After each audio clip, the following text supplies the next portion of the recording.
Hey guys, welcome to a new video. Like, comment and subscribe if you enjoy. Without any further interruptions, enjoy the What If. Chapter 9.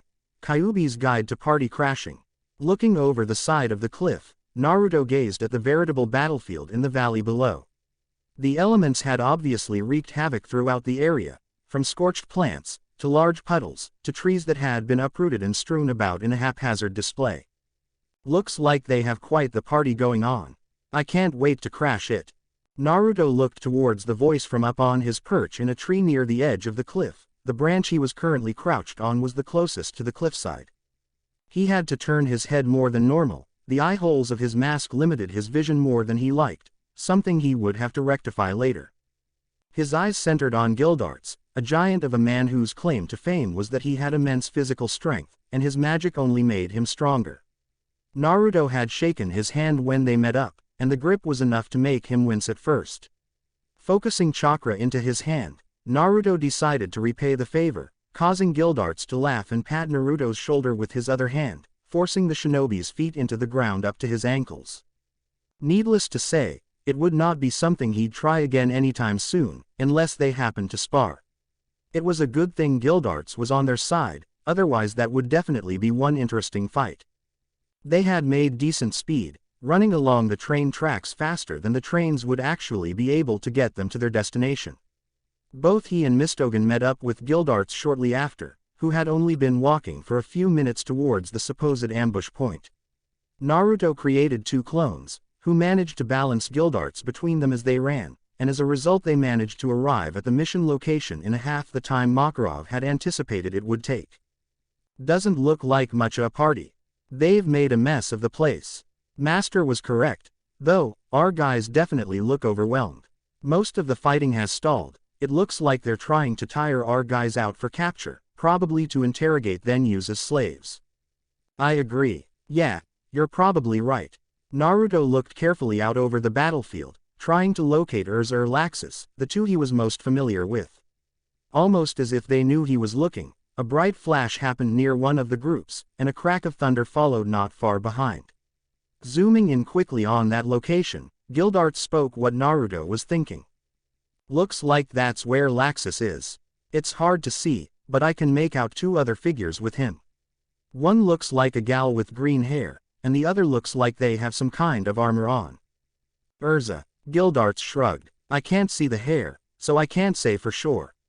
The only one from Team Raijenshu who wears armor is Bixlo, but that definitely doesn't look like him.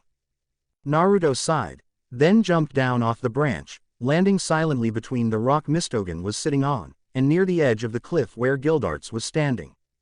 What are your orders, Fire Shadow? The blonde looked back over his shoulder at Mistogen briefly, then nodded and faced forward once again. How many hostiles do you estimate? 100. He heard Mistogen shift and start walking over towards them as Gildarts shrugged, answering, about that, probably. Give or take 20. Naruto thought as he rubbed his hands together. He felt as the fabric of his gloves stopped when approaching his fingertips. He had purposefully had the gloves altered to keep the top of his fingers exposed.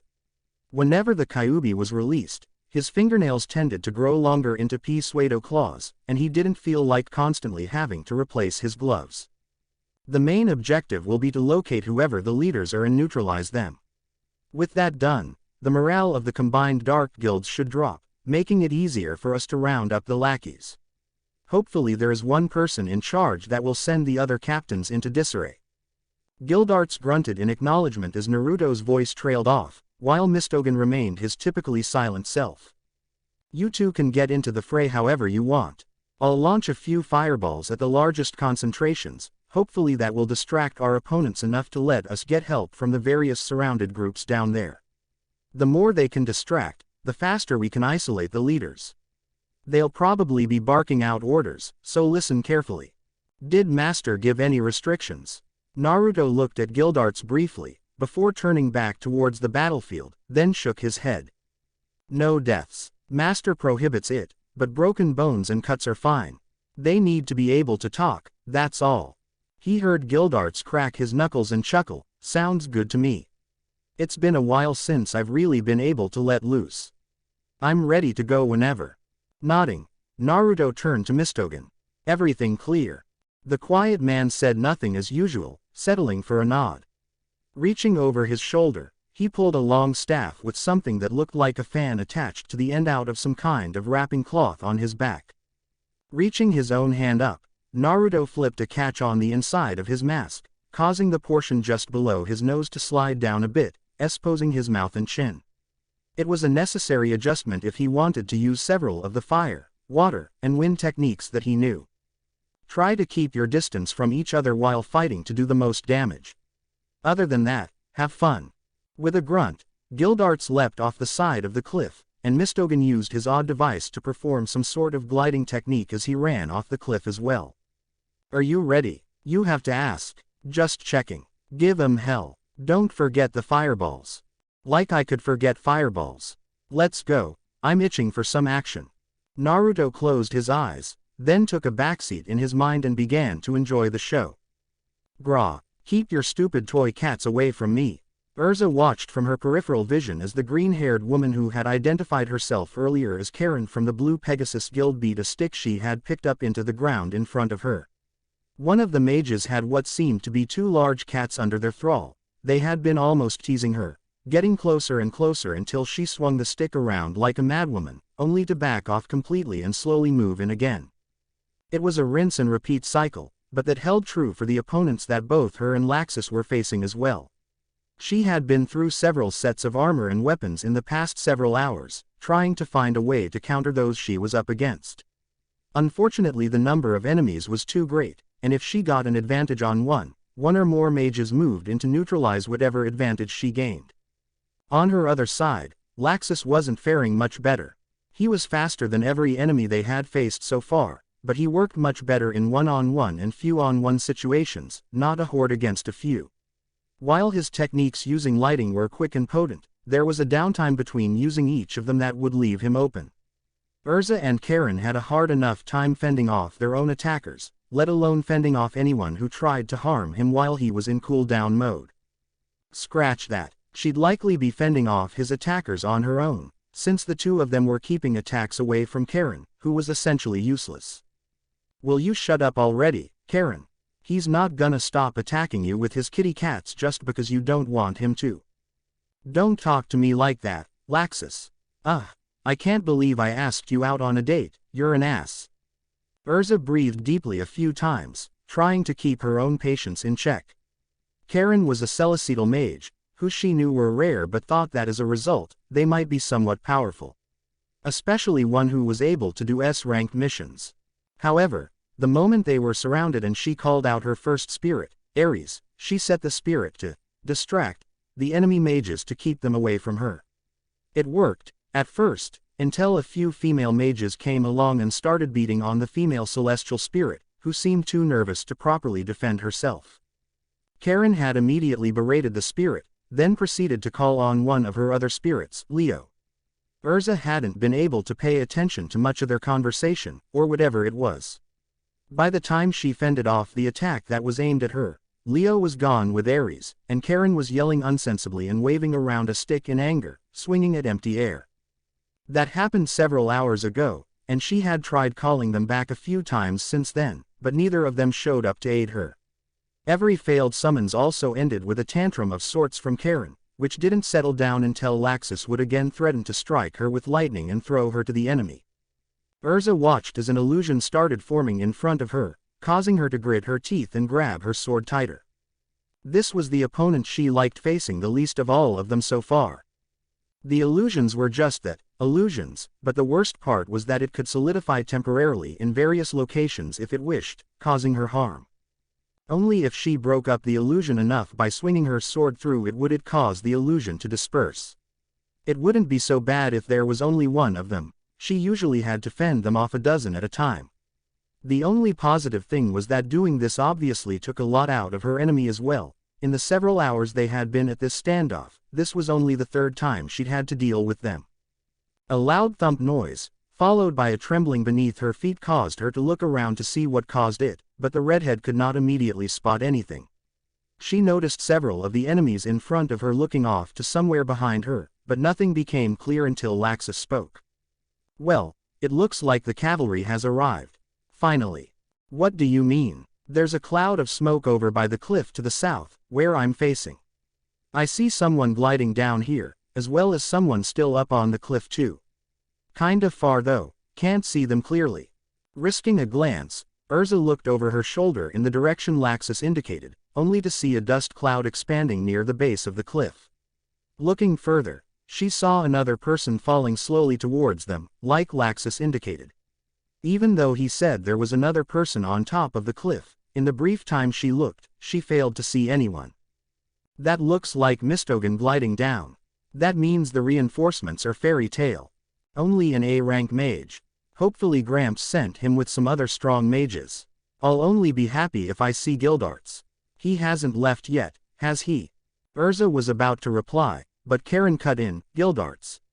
You mean the Gildarts? Oh, please let him be here. Rolling her eyes, Urza decided against mentioning that he might be busy prepping for the 100-year mission still, for fear of setting Karen off into another tantrum. Maybe Mirajan too. Whatcha think, Urza? It would be nice to have Satan's soul right now, but I doubt it. She hadn't returned from the mission she was on when we left. I doubt Master would let her back out this soon. I bet it's Na Fire Shadow. Huh, the new guy. I'll admit, he's pretty strong from what I've seen, but isn't it too soon for him? Urza couldn't help but grin and let out a chuckle. You know how much Master likes to bend the rules. Fire Shadow would be the best one to send right now. What makes you say why wait? Duck. Urza didn't need to be told twice.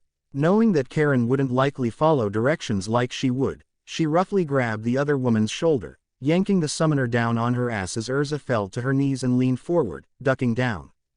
Ow. You bitch, what Urza craned her head upwards as a decently sized fireball flew over them, the intense heat radiating from it causing her skin to flush almost immediately. She vaguely recognized panicked cries as their enemies tried in vain to get out of the way. The concussive force of the fireball hitting the ground nearby sent many of the mages flying a small distance. It was still strong enough by the time the wave hit her to knock her backwards from her knees onto her rear. Karen screamed again, which seemed to be typical for her, and Urza even heard Laxus let out a grunt. The next noise she heard, however, caused her to turn and look at the direction it came from, the cliff. It was a loud, inhuman roar, and it was incredibly loud. What was that? It didn't sound friend UGHHH. As Karen was talking, a smothering presence settled over them, and Urza found that breathing became hard. It was all she could do to gasp in air.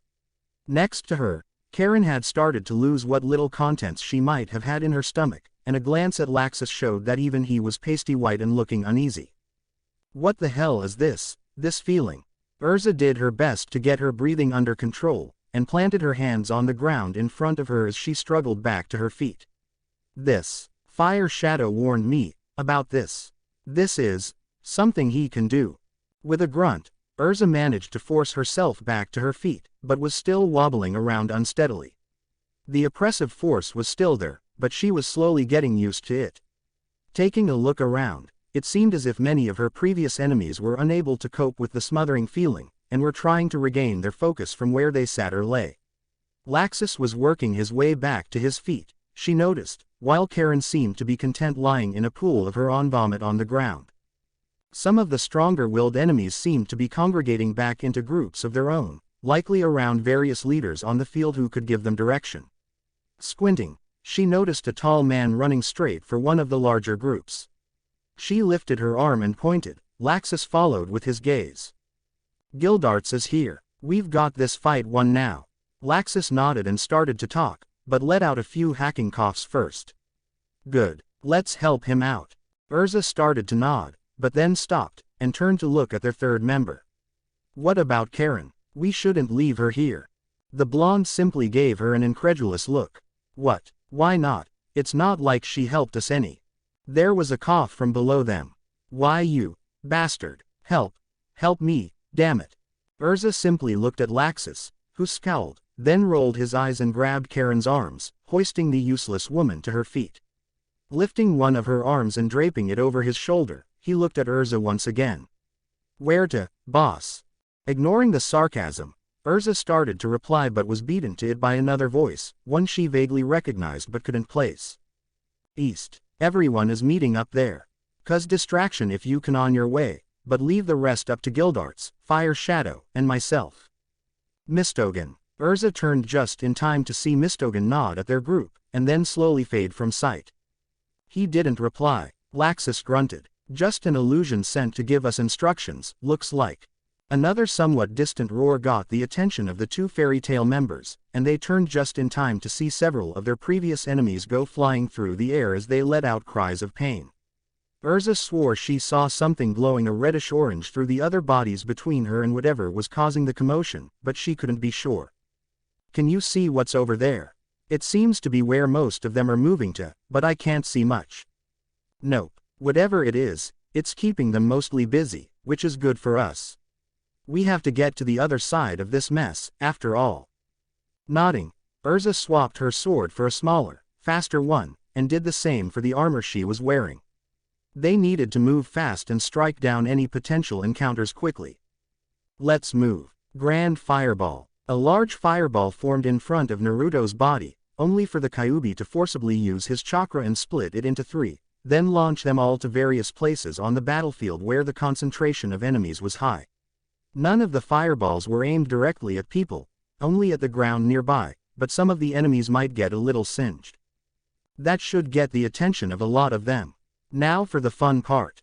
Taking in a deep breath, the Kyuubi let out a huge roar, enough to make sure that everyone below could hear him. Full cloak, level 1. Should be good enough. I doubt anyone down there is worth going level 2 over. Rip. Letting a feral grin spread over his face as he fixed the mask, Kyuubi felt as his own power surged through Naruto's body, 9 tails from the chakra cloak spreading out and waving around behind him. It was a good thing you got these gloves adjusted, otherwise they'd have holes. I know, that's why I did it.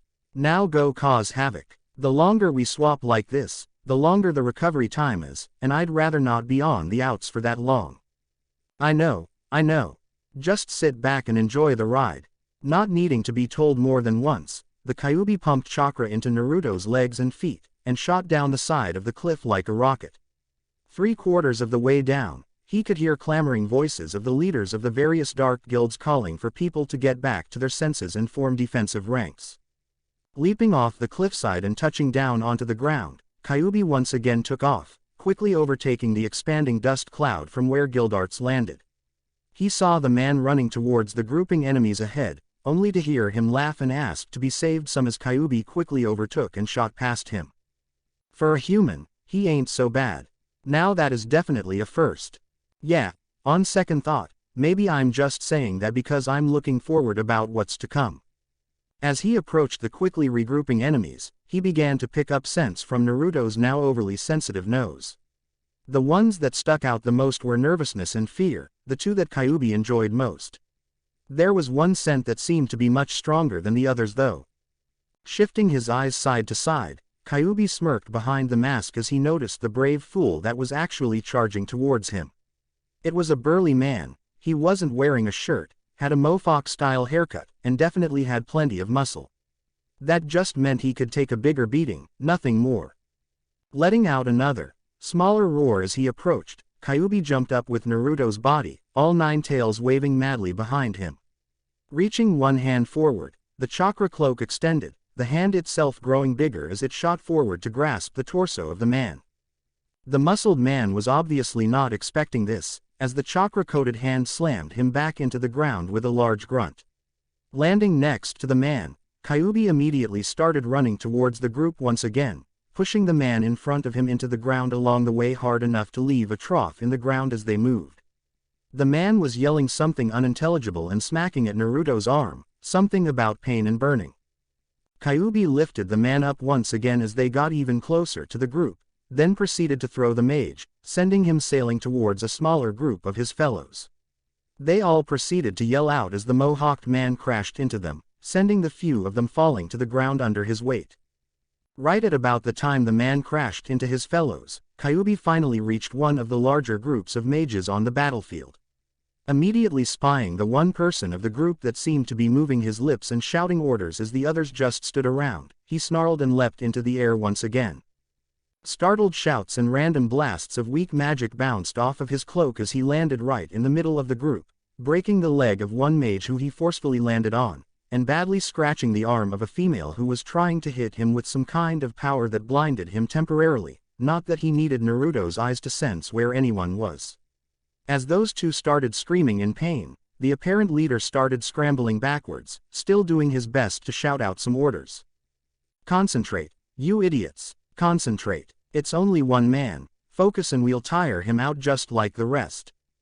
Kyuubi let out a deep chuckle, then made a beeline for the man who just finished talking.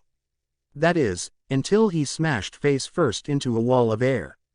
He was stopped so suddenly that he almost fell backwards completely, but he was able to recover fast enough to focus on the cloak tails, pushing them into the ground and keeping him on his feet. Hearing the man who spoke before start to bark out more orders, Kyuubi tuned them out as he focused on searching for the person who had halted his movement. "Ha, how do you like my wind wall, you punk?" Turning to where the voice came from, the Nine-Tails couldn't help but let out another chuckle as he looked at the young man who was smirking at him. The smirk faded a bit as Kyuubi was chuckling, but never quite disappeared completely. "A wall of wind, huh? I guess I'll just have to break it then, won't I? You can try, buddy, but it ain't gonna happen. Nothing can get through my wind wall if I don't want it to. You're trapped." Normally I wouldn't entertain the whelp and just smash through his ridiculous little wall, but I'm in a strange mood. Let's show him what real wind power is like. One great breakthrough coming up. The Kyuubi's chakra cloak pulled back from Naruto's hands as Naruto's consciousness resurfaced temporarily, and they immediately went through a series of hand signs. After that was done, both arms spread out completely. Great breakthrough. Naruto brought his arms together, gathering the air around them and then launching the air forward into a highly focused windstorm. The air briefly shimmered around where Kyuubi had crashed into it, and much to the shock of the young man standing behind it, he was promptly lifted off his feet with a startled yelp and thrown dozens of meters backwards. He wasn't the only one either. Some others had moved up closer to where the young man had been standing, likely to see just who it was that had been captured. Nearly all of them were flung backwards at least several meters. Kyuubi's chakra covered Naruto's arms and hands once again, then he looked around to see who was still nearby. The man who was giving orders previously was now hidden behind a wall of his own men. Kyuubi could still hear the orders clearly with his enhanced hearing, but visual contact was not possible. Accelerating to a jog, Kyuubi looked at each of the men and women in front of him, one by one, and watched them tense up. Most of them stood their ground, shooting everything from streams of water to bits of rock, and one was even launching some kind of acidic substance. It did nothing more than fizzle and dry up on his chakra cloak. With a wave of his arm, Kyuubi sent out a pulse of chakra that knocked everything out of his path, and was apparently strong enough to send several mages stumbling backwards. "Don't let that intimidate you. I didn't break all of you in training to have you fall to someone like this. He's an unknown. If they were really that strong, they'd be a wizard saint by now. I bet it's all an illusion." Kyuubi threw his head back and laughed deeply after he heard the nonsense the supposed leader was spouting. The effect was immediate. Several of the men and women looked ready to charge him beforehand, but the moment he laughed, several took an involuntary step backwards. Kyuubi knew he didn't sound human, and that was exactly what he wanted them to think. "You think I'm an illusion, do you? I'll show you just how horribly wrong that assumption is." As he spoke, the cloak around Naruto's hands thinned slightly, and hovered closer to the teen's skin. Holding up Naruto's hands, Kyuubi showed as his fingernails started growing longer, and ended at a sharp point. There were some yells, and a few of the mages tried to launch some of their spells at him, however none hit home as Kyuubi was immediately on the move again. It was barely 2 seconds before he reached the first mage in the shield, an older man with a ruffy beard and a scar that went from his ear across his cheek to the base of his chin. Bringing up a hand, Kyuubi decided to scratch at the mon's face to give him a matching set on the other side, then promptly elbowed him in the gut, making him keel over. Next to him was another man, looking slightly younger but with a look of pure terror. Kyuubi relished in that look for barely another second before leaning down and ramming into the man with his shoulder. He felt several of the man's ribs give way as they broke, followed by the man screaming in pain and immediately wrapping his arms around his chest as he went flying backwards. Several of the younger man's compatriots called out in shock as he crashed into them, all while the screams of pain continued. Turning in another direction, and quickly noting that the apparent leader was now visible, Kyuubi quickly started moving towards him, only to have two men and a woman swiftly move in front of him, blocking his path. Of the three, only the woman seemed to be unafraid. The other two's knees were shaking, but they somehow managed to maintain their ground. Not wanting to waste any more time, Kyuubi brought around one of his chakra tails and extended it, flinging it against the midsection of two of the mages standing in his path, the woman and one of her companions. Both of them grunted as they had the wind knocked out of them, then yelped as the tail lifted them up off the ground and proceeded to send them flying over dozens of their comrades. Eyeing the third, Kyuubi brought a hand up and started gathering chakra into his palm. The eyes of the nervous man were like saucers, reflecting the dull glow of the pulsing deep red chakra. As Kyuubi brought the hand back in preparation to launch the chakra at the mage in his way, his enhanced hearing picked up a new sound, something that sounded similar to water hitting fabric, followed by a foul odor. It didn't take much longer for him to notice a wet spot began appearing between the legs of the nervous mage in front of him, and it continued growing larger. Smirking behind his mask, Kyuubi let the chakra in his hand disperse, then watched as the shaking mage kept looking back and forth between Naruto's hand and face mask. Just kidding. As the mage's eyes went wide once again, Kyuubi instantly moved in front of the man and clocked him clean across his jaw, not hard enough to break it but definitely enough to send him into dreamland. The moment the mage hit the ground, the dull chatter around him started picking up in pace. "Come on guys, protect the boss. We're trying. Did you see watch out. What are those tail things? My magic can't hold them in place. Move move move. He's coming rack." Grabbing one of the female mages, Kyuubi simply picked her up and sent her crashing into another mage nearby, keeping his eyes focused on the leader. Apparently the leader had decided that running for his life was better than standing around giving orders, and was running away in earnest. Fool, he is just delaying the inevitable.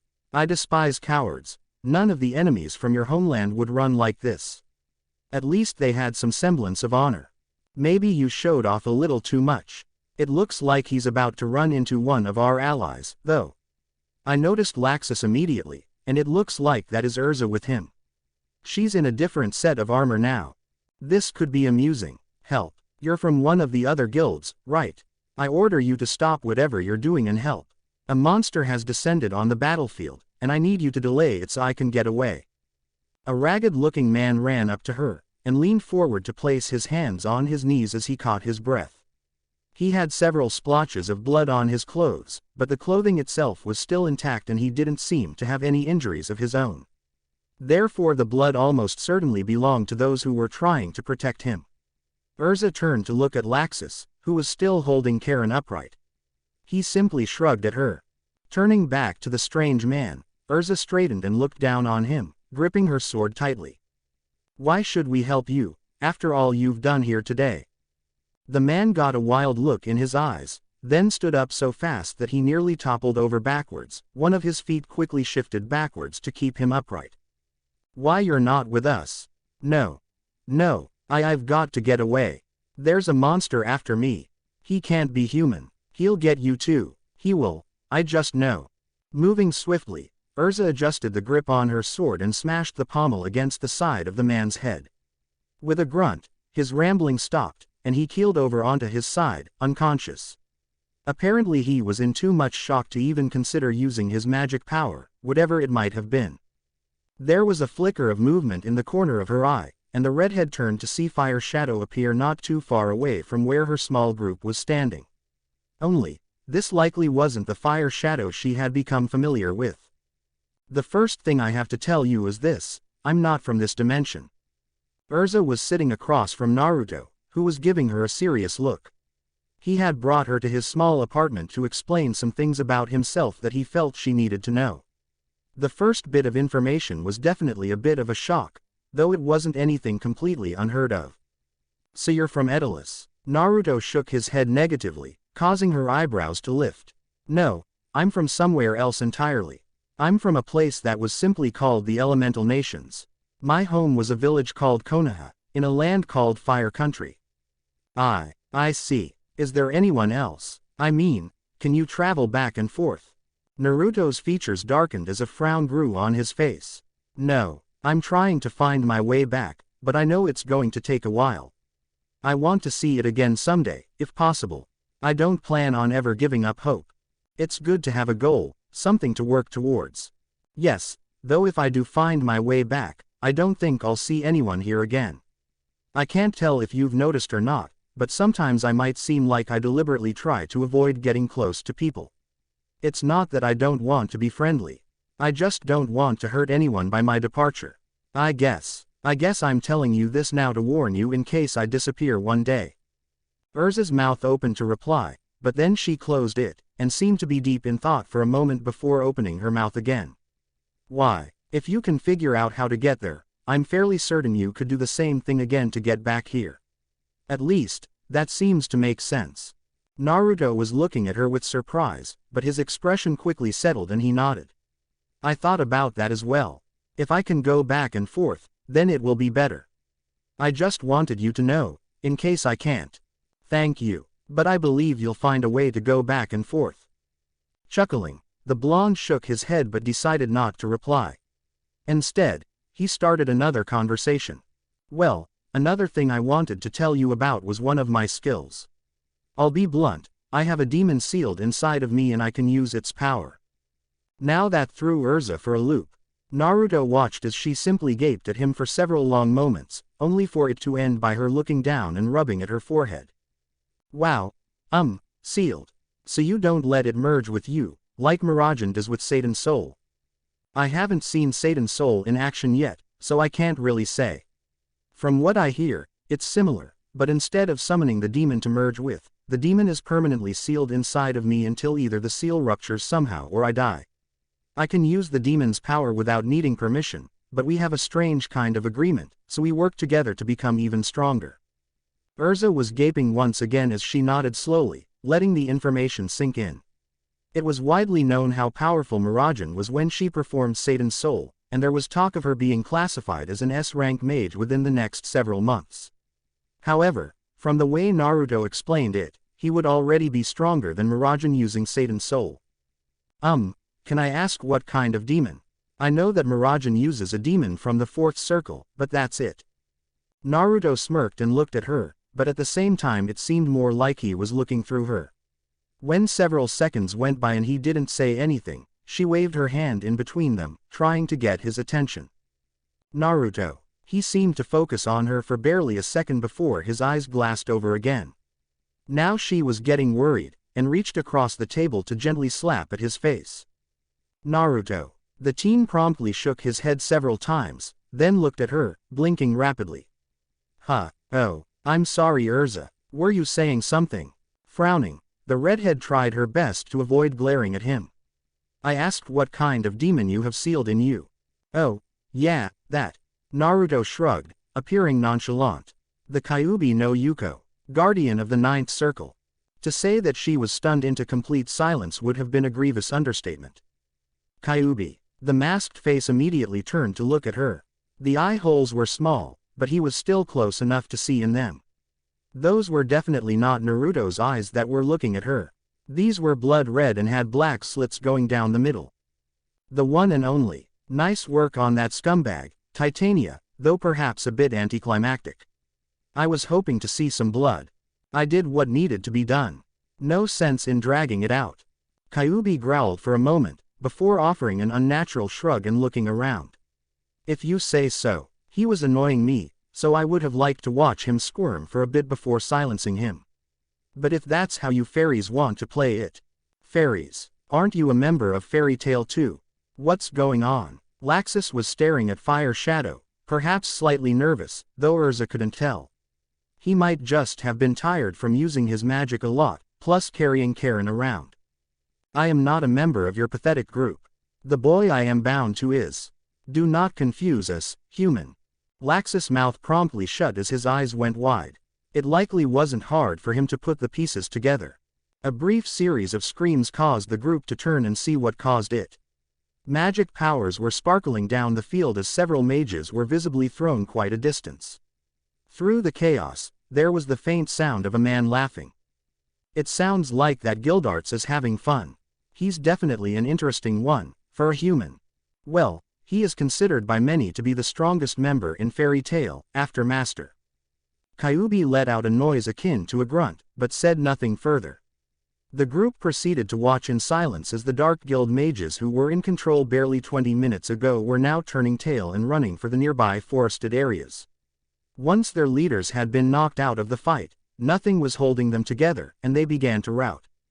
Urza's eyes switched back to Kyuubi as the energy cloak surrounding Naruto's body slowly shrank in size, the swaying tails disappearing one by one.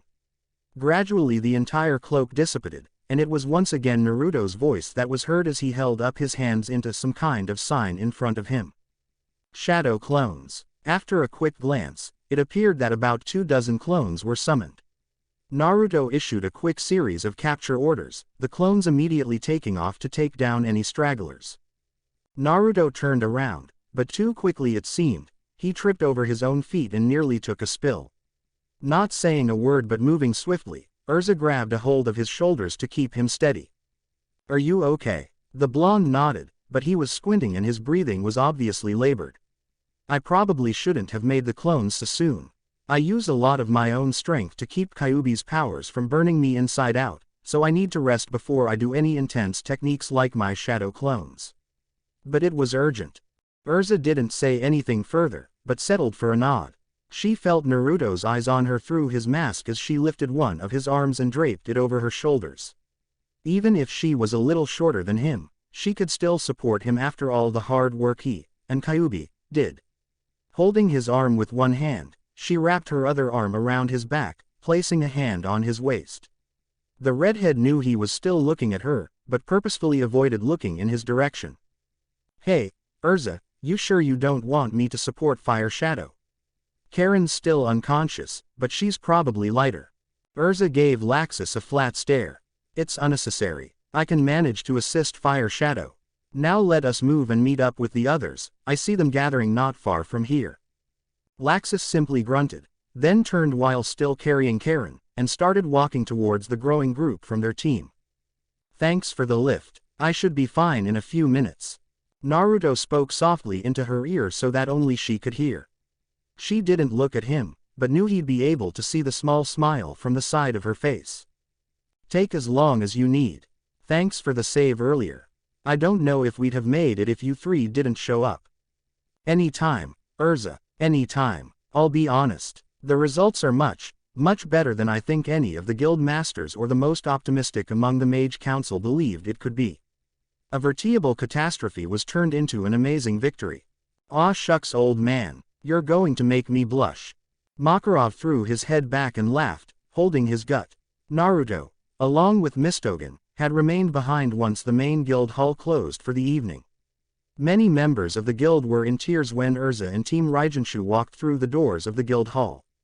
Hugs were being tossed out in every direction, and even Makarov was misty-eyed. He immediately ordered a welcome home party and made himself busy so that no one could point it out. Gildarts had gone back to his house, saying he wanted to get some sleep in his own bed. He had a hard time sleeping in the crappy cots on the train. That left Naruto and Mistogen to report into the guild master about how the mission went. "Be that as it may, I am a proud guild master this day. The three of you went to reinforce the team we sent out earlier against not just one or two entire dark guilds, but 4 of them. Something like this doesn't happen often, perhaps once a decade, and this will definitely be going into the history books. I'll make sure of it. Were those really dark guilds? They seemed like pushovers, old man." Makarov looked at Naruto sharply before turning to Mistogen. "What do you think?" Mistogen had since removed his headgear, and was currently sitting on a table, his feet on a bench as he leaned forward, resting his arms on his thighs. "It is as Fire Shadow says. For dark guilds, they seem to be rather weak. Only one of them was able to fight off any of my illusions, but then fell quickly to physical attacks. Gildarts was laughing the whole time, and Fire Shadow seemed to have no problems with his own targets." Nodding as Mistogen spoke, Makarov rubbed at his chin as he stared at the floor. It was several seconds before he spoke again. "I haven't spoken to any of the council members, but the original target guild was not known for its strength, honestly. That's why we only sent 8 members total to take care of them. They must have known we wouldn't try hard, however, hence setting up the ambush with 3 other guilds. Makarov stood up straight and folded his hands behind his back, looking back and forth between his 2 subordinates. Still, they were all recognized as dark guilds, and they all had a bounty. The original 8 will get their mission pay and bounty for taking out their target, but you 2 and Guildarts will get the bounty for the other 3. To be fair, old man, Urza got the final blow on the supposed leader of the group. The guild master nodded. Yes, so I've heard. She'll get a little slice of that pie, to be certain, but it was widely acknowledged that you 3 did the most work, therefore you get the most of the reward. Thank you, master. Yep, thanks. Makarov smiled at the both of them, before turning to Mistogen. I know you had another mission you had taken before I grabbed you for this one, so you're free to go if there is nothing else. Shaking his head, Mistogen hopped off the table. Looking at Naruto, he nodded at the blonde, who simply gave his fellow mage a simple wave. Turning to Makarov, he shook his head before replacing his headgear. No questions, master. I shall see you when I return. The 2 watched as Mistogen left the guild hall, the front door clicking closed behind him. Makarov let out a sigh before turning to look at the blonde with an appraising eye. I'm still impressed. What kind of training do they have where you come from? Naruto couldn't help but chuckle. I've been trained for espionage and warfare since I was 6 years old, and have been practicing it in earnest since I was 12. Over the last year I've actually been fighting in a war. I probably could have won without needing to rely on Kyuubi, but as I told you, I have to let him out sometimes for us to remain in sync if I should need to use some of my more intense combat styles. Makarov nodded several times. Yes, I remember. I'm surprised that a demon managed to not kill anyone. From what I know of demons, they usually don't care what they do to humans. Naruto's eyes clouded over for a second before a small smile crawled over his face, likely some internal joke. Kyuubi doesn't really care what he does to us, fleshbags, as he puts it. But one thing a demon will always do is honor an agreement so long as I hold up my end of the bargain. I have several agreements with him. Nothing too compromising, I hope. Naruto shook his head. We've come to understand after a lot of trials, errors, and other things, that we are stronger working together than if one of us is constantly fighting for control over the other. He has agreed not to kill anyone that I don't want him to, or if we're not allowed to kill, so long as I don't complain about what he does to the ones he's injuring. So that explains the multitude of broken and fractured bones, bruises, and the like. Naruto nodded slowly, but said nothing further. Looking into the teen's eyes, Makarov understood that no further explanation was really needed. Things might happen in ways that neither one of them enjoy, but since none of the rules were broken, it was fine. All of the captured mages were still alive and capable of talking, which was all that was required. Well, since this mission went so well, I have no trouble allowing you to take S-ranked missions from now on. That means you can go up to the 2nd level of the guild hall when you wish, since that's where we keep the higher-ranked missions. Naruto briefly glanced up at the stairs that lead up to the 2nd floor, then looked along the railing that marked the balcony that overlooked the ground floor. He'd been up there previously, since it was where Makarov's office was located, and it wasn't anything special. It held the high-ranked missions, but the total area was only about 1/3 that of the ground floor. It was a good place to get away from everyone else, if needed, but that was about all.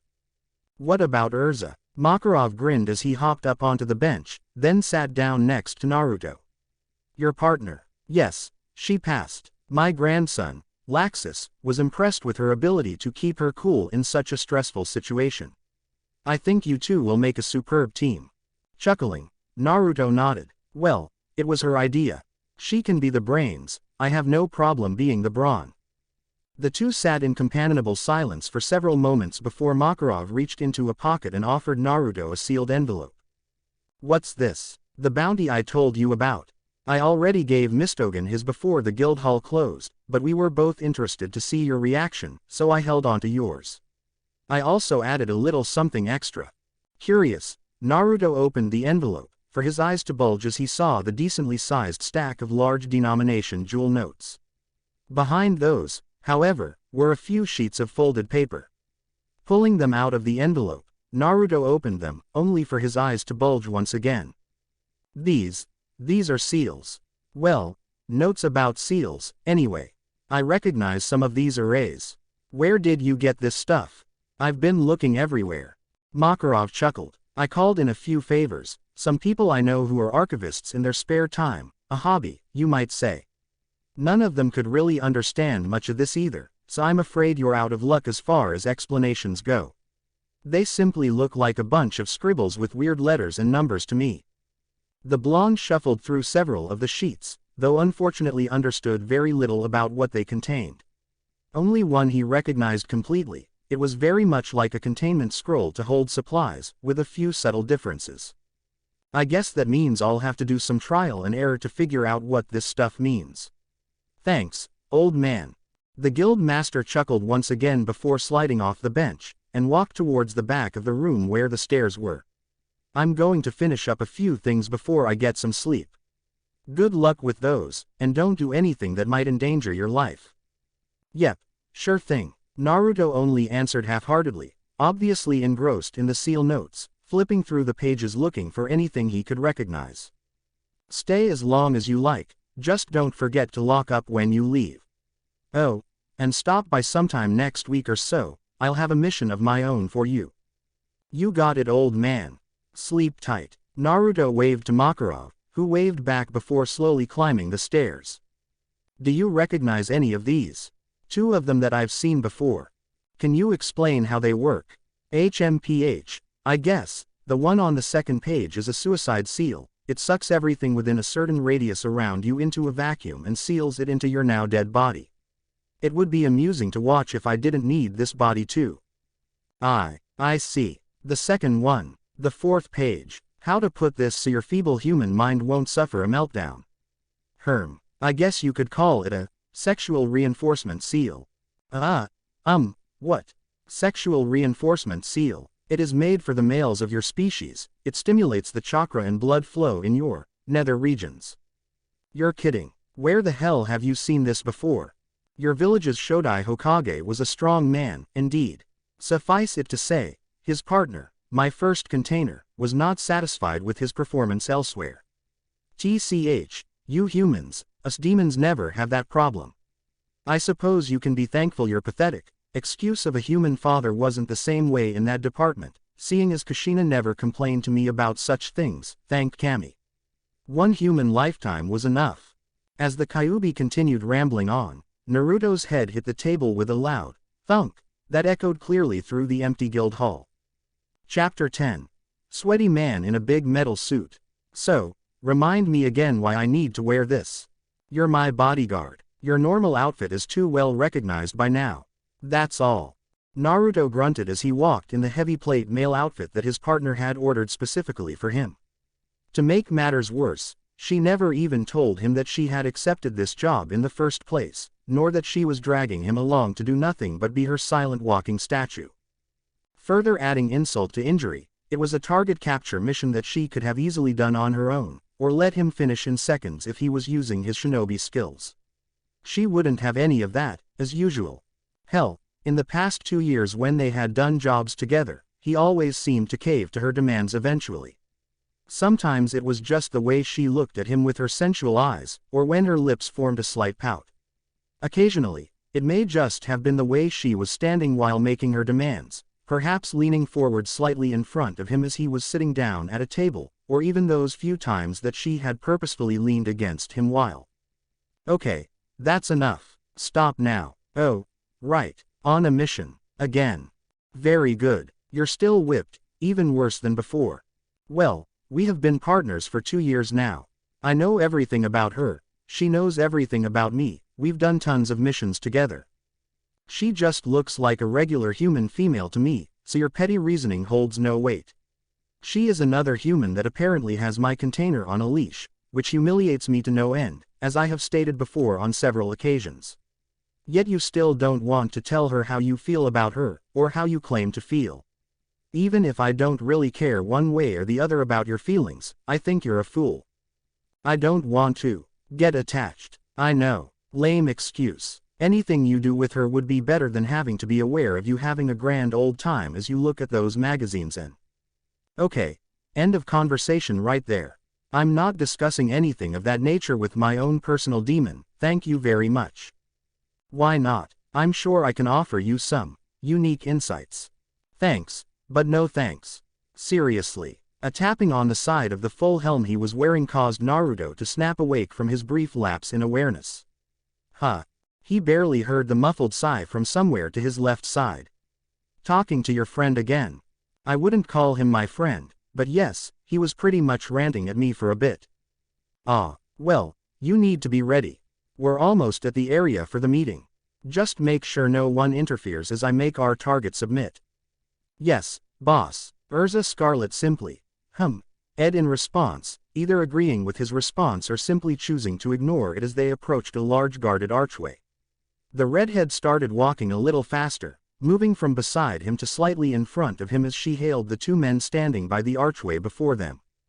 Both immediately moved their hands to swords attached to their belts as they took a step forward. One of them ordered the two newcomers to halt. What business do you have here? Urza was dressed in what she considered suitable business attire, a long skirt, pale blouse and a vest that was unbuttoned. Placing one hand on her hip, she stopped walking and waved her hand about in the air. Your boss didn't tell you about our meeting. I'm a very influential woman, you know, and when I'm kept waiting things can go very, very badly. As if to drive the point home, Urza jerked a thumb backwards towards where Naruto was lumbering up behind her in his big metal suit. Thankfully, no one would be able to see the grimace that was currently on his face. As intimidating as his suit might appear from the outside, inside he was sweating bullets and struggling to keep from falling over. Normally he would have used his chakra, or magic power, to maintain his balance, but Urza requested that he didn't so as to not draw any extra attention to them. Madam Esmeralda, please, pardon us for being rude, we heard you were coming but I had no idea. Right this way. Please, follow me. One of the guards immediately began bowing slightly in an apologetic manner, then proceeded to turn around as he aggressively waved for Urza to follow him through the archway. Urza wasted no time in following the man, passing the second guard with her nose held high in the air. Chuckling internally at the look of confusion the second guard was giving her, Naruto decided to make some noise, the metal joints on his suit clinking together as he moved towards the arch. Stopping in front of the other guard, Naruto tried his best to act intimidating, though it probably didn't look like much. He had stopped growing taller sometime last year around when he turned 18, putting his height right at an even 6 feet, making him one of the taller people in Fairy Tail. Several like Elfman, Gildarts, Bixlow, and Laxus were still taller than him, Gildarts and Elfman by a large margin. The armor added another couple inches to his height, however, making him tower over most people he encountered in public. It also made him stand out like a sore thumb, which was what Urza must have wanted to keep the attention off of her. The second guard had finally turned around to look at Naruto in his armor, and the blonde easily noticed the look of hesitation that the guard gave him through his visor. Mumbling for Naruto to follow, he started moving through the archway. The room beyond the arch wasn't much, there were a few crates stacked in a corner, and a few empty display cabinets along the wall to his right. There was a wooden door on the wall across from where they entered the room via the arch, where Urza was currently in some hushed discussion with another man. He noticed as she gestured in his direction a few times, and the second man glanced towards him, then went wide-eyed as he did a double take. That must have settled whatever troubles Urza was having, as the second man immediately ushered her into the room behind the door, and Naruto heard it click closed behind her. A while ago he may have been worried about letting her out of his sight, but she seemed to be rather confident about what they were up against, so he decided to trust her. So, have you worked for Madame Esmeralda long? Naruto turned his head slightly, a scratching noise reverberating through his ears as the metal from his helmet rubbed slightly against his pauldrons. About 2 years. I see. Do you like it? I've heard she's very strict. Naruto chuckled, and saw the guard look up towards his helmet, blinking owlishly. Madame Esmeralda was actually a cover identity that Urza had been using for the past 2 years or so for some of the missions she took. Most of the time she went by herself, but occasionally Naruto would remain hidden nearby, just in case. So far he'd never needed to intervene, but she surprised him this time by including him completely in her operation. When he asked her why, she simply deflected the question, and he hadn't tried to ask again since. I haven't had any issues with her. She can be strict, but that is to be expected from any boss that wants to maintain a smooth operation. Oh, well, do you know if she's hiring? This time Naruto simply blinked from behind his helmet's mask. Urza had never really told him how she ran her operation, and he had never really pressed her for details. If she needed any help, then he'd be happy to assist her if it was ever requested. I have no idea, but you can ask her when she returns in a moment. The guard seemed to fidget nervously for a moment, before nodding his head slowly and turning his attention back towards the door. It wasn't until the guard looked away that Naruto noticed just how much taller he actually was compared to the guard. Judging from the sound of his voice, plus his height, this guard was likely a young teenager. Why was he a guard for a criminal gang? Naruto was about to ask how old the guard was, but a few loud shouts and a crashing noise from behind the door distracted him. The first guard from earlier looked startled, and immediately turned to open the door. Noticing the young man next to him reach to grab his sword and move towards the door as well, the blonde placed a metal-armored hand on the boy's shoulder, stopping him. The guard turned to look at him again, eyes wide, likely panicked. If you want to ask Madame Esmeralda for work, I suggest you leave your sword alone and stand here next to me. Looking towards the door once again, the young man slowly relaxed and nodded. It was good that he did, for just then the first guard opened the door, only to be sent flying backwards as the man who entered the room before with Urza was sent crashing into him. Both men landed in an unconscious heap in the middle of the room. Not even a minute later, Urza left the room, her business suit still looking impeccable. Only a few strands of her red hair were out of place to show that she had exerted any effort at all. She had a large piece of rope wound tightly in her hand, and as she walked further into the room, a tightly bound and unconscious older man was being dragged along the floor behind her. Boss, what's going on? The second guard still hadn't moved from next to Naruto, and that was likely the only thing that kept Urza from immediately knocking him out. She shot the guard a look, who visibly flinched, then looked towards Naruto, who simply sent her a small nod. Urza sighed, handing the rope to Naruto, who slowly reached for and grabbed it. Well, someone put a bounty on the head of your boss because he did some things he shouldn't have done. They want him alive, so it's probably the authorities that placed the bounty. But, oh, geez. The young man sighed and let his shoulders slump. Urza had both hands on her hips now, and was staring at the guard intently. What is your name?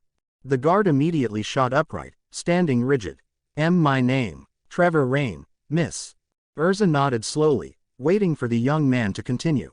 When he didn't, Naruto tried to poke the kid with a finger of his metal gauntlet, but pushed a little hard, causing the kid to take a couple steps backward and look at him with surprise. Weren't you going to ask her something?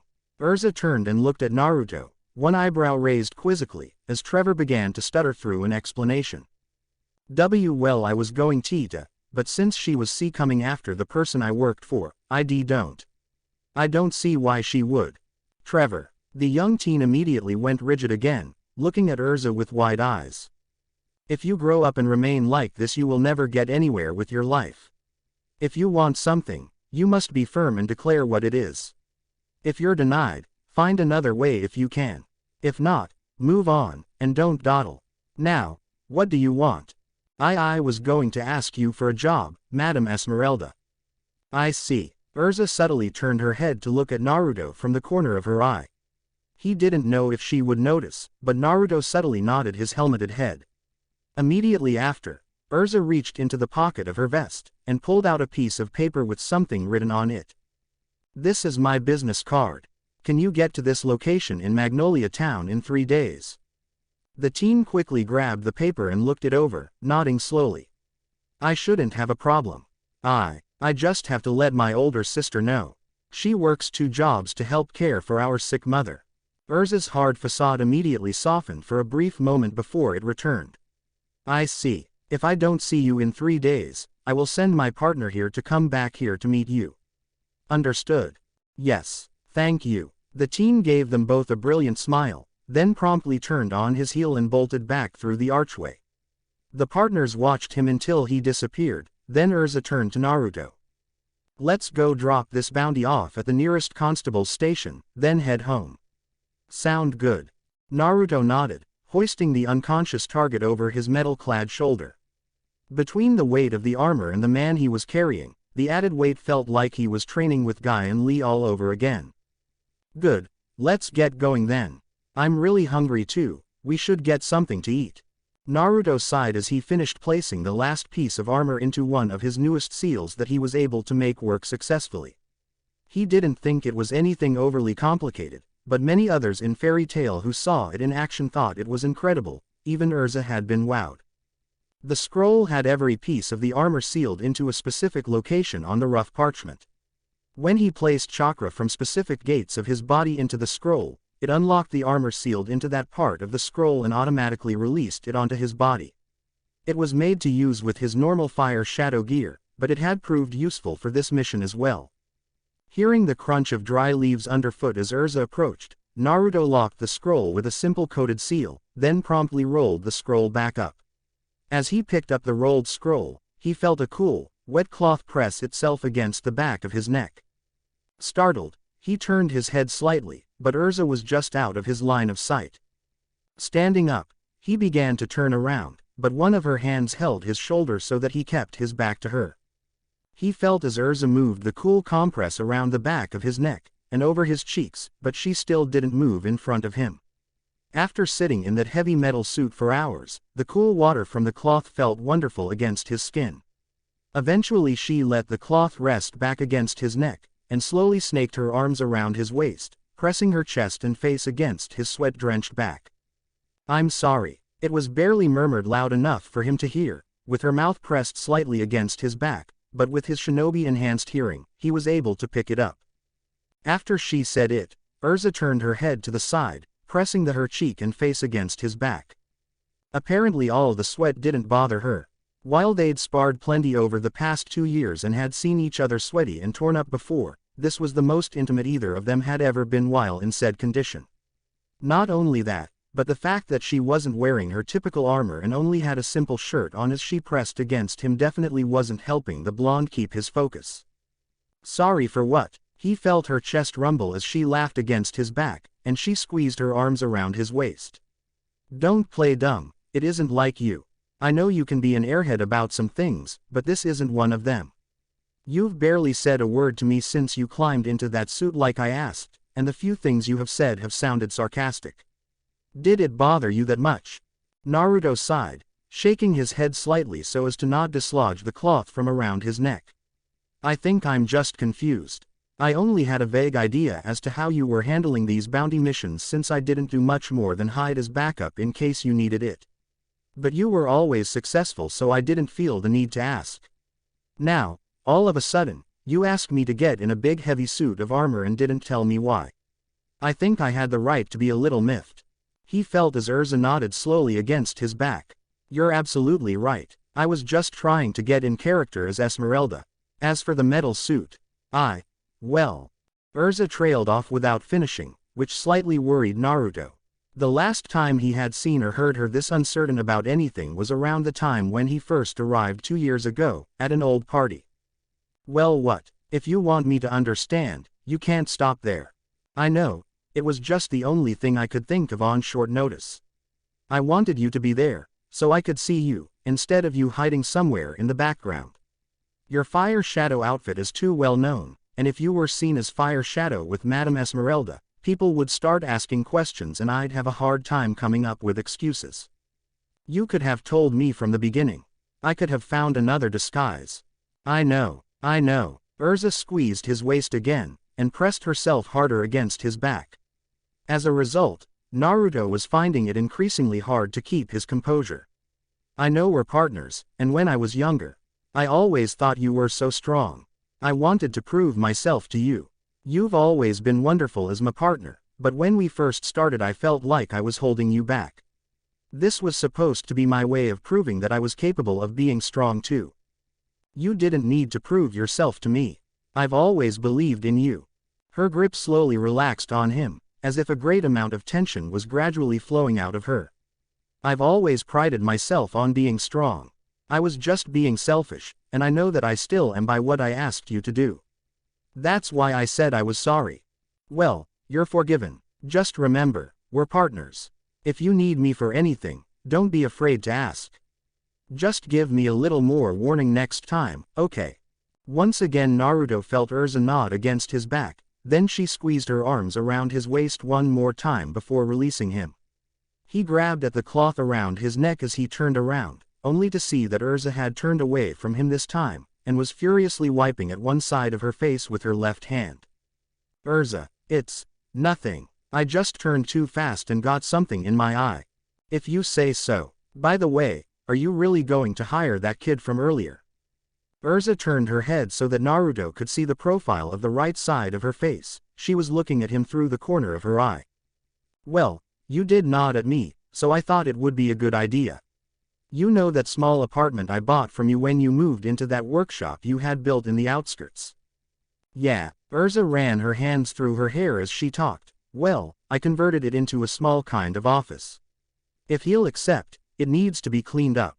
We've been doing so many missions, and I've been so busy training that I haven't had time to organize everything like I should have. So, slave labor. Erza turned towards him completely this time, scowling lightly as she punched at his arm. No, I'm going to pay him. Naruto couldn't help but chuckle at her mock pout. I know, I was just kidding. I'm your only slave. What happened next was so quick, Naruto wasn't sure it really happened. Erza moved quickly, pressed her lips against his cheek briefly, then pulled away and started walking towards their destination. It took a few seconds for Naruto to focus and gain his bearings before he started chasing after the redhead. Hey, Erza, She didn't turn to look back at him, and kept walking, but tilted her head to the side slightly to show that she heard him. What was that? She did turn her head enough his time to see that her eyebrow was raised sharply. It was a kiss. Do I need to explain its function to you? Well, no, but I was just curious as to why you gave me one. Erza turned her head forward again, and did not answer, instead choosing to pick up her pace slightly. Hey, Erza, come on, you can tell me. If you ever want another one in the future, you'll follow me and stop asking about it. Blinking for a moment, Naruto chuckled and shook his head, deciding to follow her advice and keep quiet. Another kiss would be something to look forward to. Much to his surprise, Kyuubi decided to keep his silence on the matter, further benefiting his disposition. Meanwhile, Erza started walking even faster still, determined to keep Naruto behind her so that he wouldn't see her bright red face. It was hard to keep her usual stoic demeanor when her heart was beating a mile a minute, not that she'd ever tell that to anyone. Mon, it's so boring today. There's nothing to do. Oh, stop it you two. There were still plenty of jobs left on the board, last I looked. Natsu rolled his eyes as he leaned back against the large tree outside of the guild hall. Yeah, I know there were. But they're all boring ones that Naruto-ni usually does with one of his clones when he needs extra change. I need something that brings me excitement, something that I can test my new training on. Lizanna couldn't stop herself from rubbing her temples as she sighed. His new training mostly consisted of Naruto figuring out new ways of beating Natsu into the dirt while the Dragon Slayer tried to find ways around it and land a hit on his trainer for a change. Naruto had tried teaching Natsu various techniques the normal way, but unless Natsu was actually fighting something, he didn't really grasp what Naruto was trying to show him. At least whenever he trained with Naruto, he tended to keep himself out of trouble and not annoy other members with fight requests. For some reason, though, he and Gray never got along, and would fight whenever and wherever, regardless. Hey, I know, Lizanna, go have your sister get us one of those S-ranked missions. Lizanna promptly whacked Natsu on the top of his head with her fist. Ow, you idiot, you know we'll get in trouble if we take an S-ranked mission when we aren't approved. We'd have to be invited, and I don't think Miragen would risk bringing you along. Naruto Nisan and Erza have already told you no, and until he does, Miragen won't either. But why? I'm a good fighter. Yeah, Natsu really knows how to kick ass. Well, his own ass, anyway. Hey, Lizana couldn't help but chuckle at how Happy always managed to distract Natsu, and it was typically unintentional. That thought aside, she had considered telling Natsu on several occasions that Mirajan had taken her on a few S-ranked missions so far as support, but supposedly they were easier than typical missions of their caliber. Regardless, Natsu was a front-line fighter type, and she knew deep down that he really wasn't ready for those kind of missions. Yo! Startled from her musings and tuning out Happy and Natsu's small bickering session, Lizana turned to see Naruto giving them a wave with a big smile on his face as he walked down the nearby path, Urza following a couple steps behind him. Naruto-Nisan, welcome back. Lizana promptly launched herself and crashed into Naruto, hugging him, while he laughed a little and whirled her around a couple times as she squealed. Setting her back down, he turned to greet Natsu and Happy, the latter perching himself on top of Naruto's head. Lizana moved over to Urza, who was watching Naruto and Natsu interact with a serene smile. Urza, the redhead promptly shifted her focus to the youngest member of the takeover trio. How did it go? Did you manage to? Lizana's voice trailed off, but she was sure that she got her point across when Urza's gaze returned to Naruto, who currently had Natsu in some sort of strange headlock as Happy cheered them on. No, not really. It just didn't feel right after. How selfish I've been. But I thought you wanted to before my sister did anything. Urza cut her off by raising her hand. I did, and still do. But I started thinking, and we had a talk. I didn't want to dump my feelings on him. I'll tell him for real, later. I gave him a hint, and he didn't get upset, so I think he feels the same way. Now, if you'll excuse me. The redhead promptly walked past Lizana and over to Naruto, who now had Natsu under one of his feet on the ground as Happy was laughing like crazy. Urza placed her hand gently on Naruto's back, and said something to him that Lizana couldn't hear. He smiled and nodded at her, then she walked beyond the group, towards the guild hall. Hey, let me up, Naruto-ni. You win this round. Chuckling, Naruto lifted his foot from Natsu's back, and the pink-haired teen quickly scrambled to his feet. So what is our score now? Bah, I stopped keeping track. Why, I thought it would be another good lesson for you. The score is Naruto 63, Natsu 0. Natsu can't count that high. The Dragon Slayer shot Happy a betrayed look as Naruto tried to stifle his own chuckles. Lizana walked back towards them and was about to defend Natsu when another voice spoke before she could say anything. There you are, Lizana. The group all looked towards the voice, one which they all recognized. Hey Mirajan, looking good, as always. Good to see you too, Elfman. Natsu and Lizana shot Naruto a look as Mirajan gave Naruto a small smile and blushed cutely. Such a charmer, Naruto-kun. Thank you. Elfman didn't say anything in reply, settling for giving Naruto a small nod. Mirajan didn't focus on Naruto for long, however, as she quickly moved her gaze back to her youngest sibling. Lizana, we have an S-ranked mission. I'd like you to come with Elfman and I for support.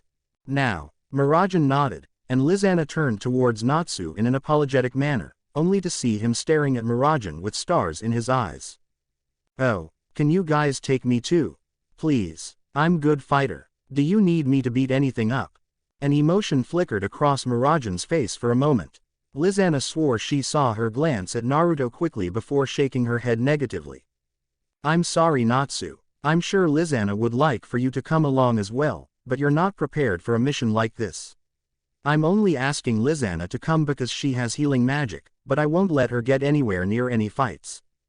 That sucks. Natsu huffed and walked back towards the tree he was leaning against previously, and sat down near it once again. Crossing his arms over his chest, he leaned back and closed his eyes, a frown on his face. Elfman, who had been silent the entire time so far, decided to speak up. Natsu, it's manly to sit out missions that are above your level. This is one of those missions, so don't feel like you're any less of a man. Natsu grimaced, but didn't say anything further. Happy lifted off from Naruto's head and landed in Natsu's lap, but the Dragon Slayer remained still. Pouting doesn't suit you. We'll be back before you know it, and Happy will be here to keep you company. Don't miss me too much, okay? Lizana quickly moved over to Natsu and gave him a brief kiss on his cheek, to which he opened one eye and grumbled something that likely only Happy and Lizanna heard, as they both smiled. She pulled Happy up into a brief hug before nodding and walking away, then proceeded to give Naruto another quick hug, to which he chuckled and tousled her short hair. Pushing away from Naruto with a pout, Lizanna ran her hands back through her hair, trying to fix it. Arg, Naruto-Nisan, I've told you not to do that. Naruto chuckled, yeah, whatever. Be safe out there, okay. Of course. Lizanna winked and stuck her tongue out at him briefly. My brother and sister will protect me. There's nothing to worry about. Naruto nodded at her as she turned and ran over to Miragen and Elfman, who both gave Naruto waves of their own as they all began filing out of the area towards where their destination led them. Bah, this sucks, Happy. Let's go fishing or something. I need to forget about all this. Turning his head, Naruto watched as Natsu climbed to his feet, and began walking towards where Naruto knew his favorite river outside of Magnolia Town was. Almost as an afterthought, Natsu decided to look back over his shoulder and wave goodbye to Naruto, Happy almost immediately doing the same. Naruto waved back, not that either of them would notice it, and watched them until they passed behind another building and he could no longer see them. Slowly, Naruto turned his head and let his eyes wander up the large tree nearby, staring at a particularly dense spot of leaves. It's not like you to hide yourself, old man. Is something going on? There was a faint chuckle to be heard, followed by a very short white-haired man jumping out of the tree, only to land at the base of the trunk, then promptly sit down where Natsu once was. You were able to sense me. Not bad. I thought I was good at suppressing my powers to a large extent. Naruto folded his arms over his chest, giving his guild master a small grin. You are. I'm just better when it comes to detection. Makarov Dreyar, the guild master of Fairy Tail, leaned back against the trunk of the tree and gave Naruto one of his heartier laughs. If it wasn't for his diminutive stature, Makarov was almost a carbon copy of his old Hokage, Hiruzen Sarutobi. In moments like this, the similarities hit him with intense waves of nostalgia. You are very good, my young friend, I'll give you that. In the past 2 years with us, you've done many a good deed. I was just waiting for everyone else to depart so I could talk to you in a more private setting, that's all. Nothing serious. Shrugging, Naruto walked over towards the tree and leaned his shoulder against the rough bark, but remained standing next to the guild master. Searching through the pockets of his vest, Makarov proceeded to hand Naruto a thick envelope with the Fairy Tail insignia stamped on it. This is just a personal request from me. I need you to deliver these notes to a friend of mine in a town on the southeastern end of Fury. Naruto grabbed the envelope from Makarov, noting that it was held closed by a simple locking seal. Sure thing. I just need to go find Urza and let her know I'll be gone for a little bit. Makarov waved his hand in a dismissive manner. Don't worry about it. She reported into me and I told her that I'd be borrowing your services for a week or two, if it even takes that long. She was fine with it. Apparently she has some other things to take care of before she starts taking missions again. Yeah, she wanted me to meet up with a new, employee of hers in a few days if they can't make it to a meeting spot here in town. Did she tell you about that? Makarov glanced up at Naruto with raised eyebrows. No. But we only chatted in passing, so maybe she'll explain more later. Since she didn't mention it, it's likely she forgot what she asked you to do. Naruto pursed his lips briefly, then slowly nodded. Standing up straight and moving away from the tree, he pocketed the envelope. Is there anything else I need to know before I leave? Makarov tapped his chin for a second. I doubt it will take you long to arrive there. This friend I mentioned is well versed in seals. The reason I didn't tell you about him earlier is because he's somewhat of an odd fellow, and will only talk about seals to those who are already familiar with them.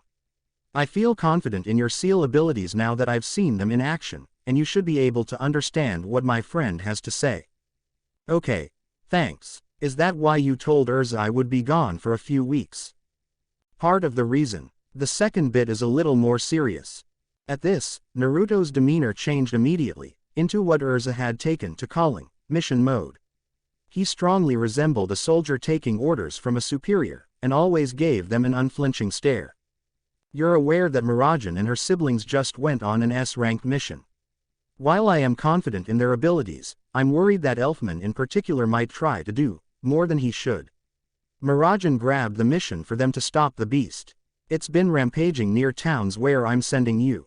It hasn't attacked yet, but most of the towns in the area fear it will soon, hence the bounty that was placed on it.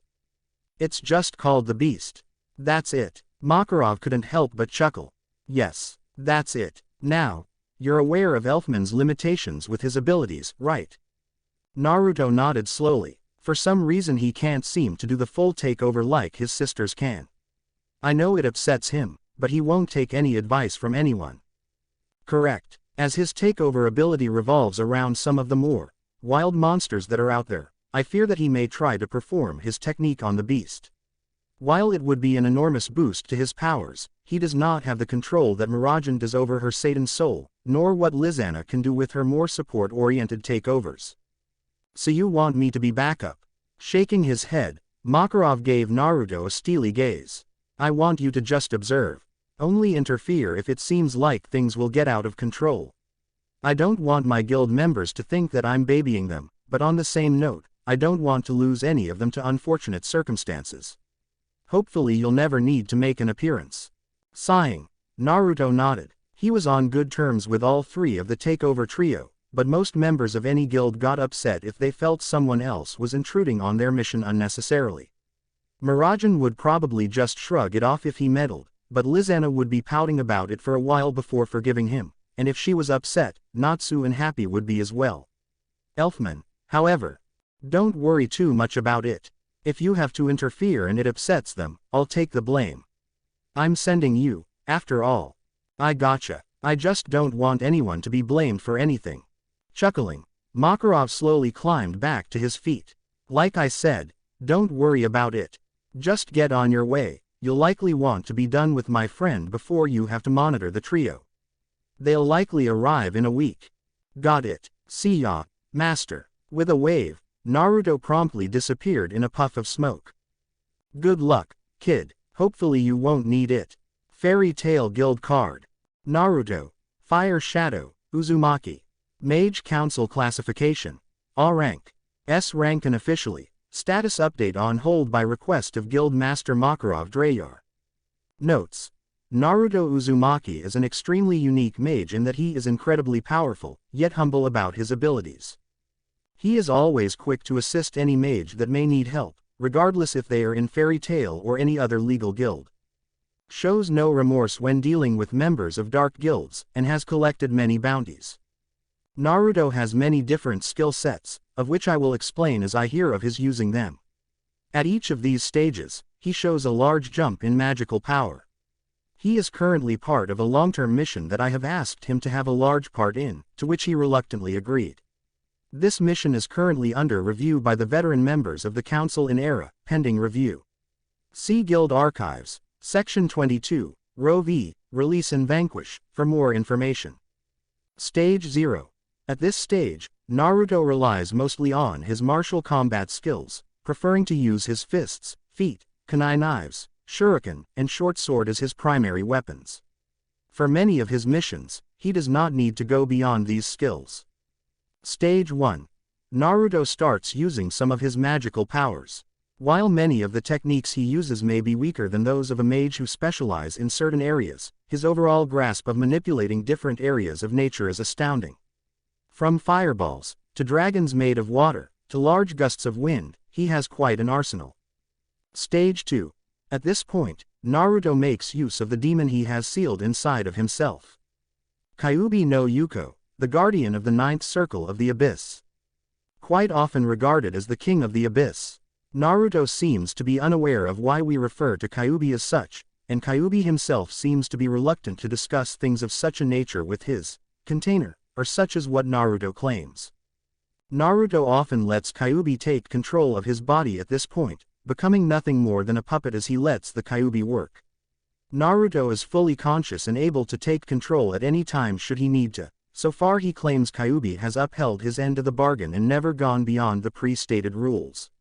While it may sound odd that a human trusts a demon, Naruto seems to trust Kyuubi, even though both of them will be quick to state that they hate each other. Stage 3. No one has yet seen this stage, though Naruto has stated it will likely place him above all but the most powerful mages in Earthland. Not only that, but he claims to have stages beyond it that he has used in his homeland, but has not had a reason to use here. His second stage is already incredibly powerful. I'm almost afraid to witness what may lay beyond. Member since October 21, 782, 2 years, 1 month, 1 week, 3 days. Completed solo missions, 552. Completed team missions, 169. Completed S-rank missions, 23. Completed SS rank missions, 2. Reward to date, 2,447,983,721 joules. Thank you for watching. If you enjoyed the video, be sure to like, comment and subscribe, as well as checking out the author on fanfiction.net.